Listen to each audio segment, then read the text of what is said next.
Sir, Shahu Phule Ambedkar ही चळवळ आपल्याला आता सध्या म्हणजे एक पवार साहेबांपासून असो की इकडे आणखीन आंबेडकरी हे इथं कुठंतरी एक थांबताना दिसते आहे.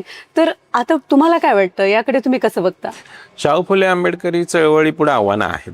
म्हणजे ज्या पद्धतीने ती पुढे जायला पाहिजे होती, ज्या पद्धतीने महाराष्ट्रामध्ये अधिकाधिक तिची मुळं घट्ट व्हायला पाहिजे होती, अधिकाधिक प्रभाव वाढायला पाहिजे होता, तो त्या प्रमाणात वाढताना दिसत नाहीये.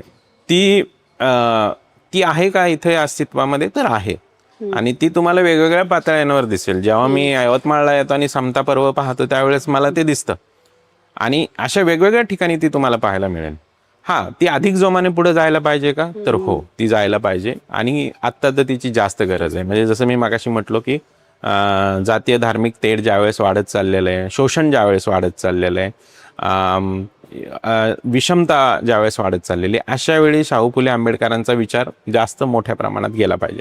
मला यात एक दुसरी गोष्ट अशी वाटते की हा विचार आपण नव्या पिढीपर्यंत कुठल्या माध्यमातून नेतोय त्याच्यावर खूप गोष्टी अवलंबून आहेत. कारण नव्या पिढीची कंझम्पशनची जी पद्धत आहे ती वेगळी आहे. म्हणजे त्यांना कदाचित रील्समधून ते आवडतं, त्यांना व्हिडिओ पाहायला आवडतं, ते कदाचित मोठमोठी पुस्तकं ग्रंथ वाचू शकत नाहीत. त्यांनी वाचायला हवीत हे खरं आहे, पण आता त्यांची सवयच त्या पद्धतीची विकसित झालेली आहे. तर आणि वेग खूप आलेला आहे आयुष्याला, त्याच्यामुळे कमी वेळेत काय चांगलं मिळेल हे.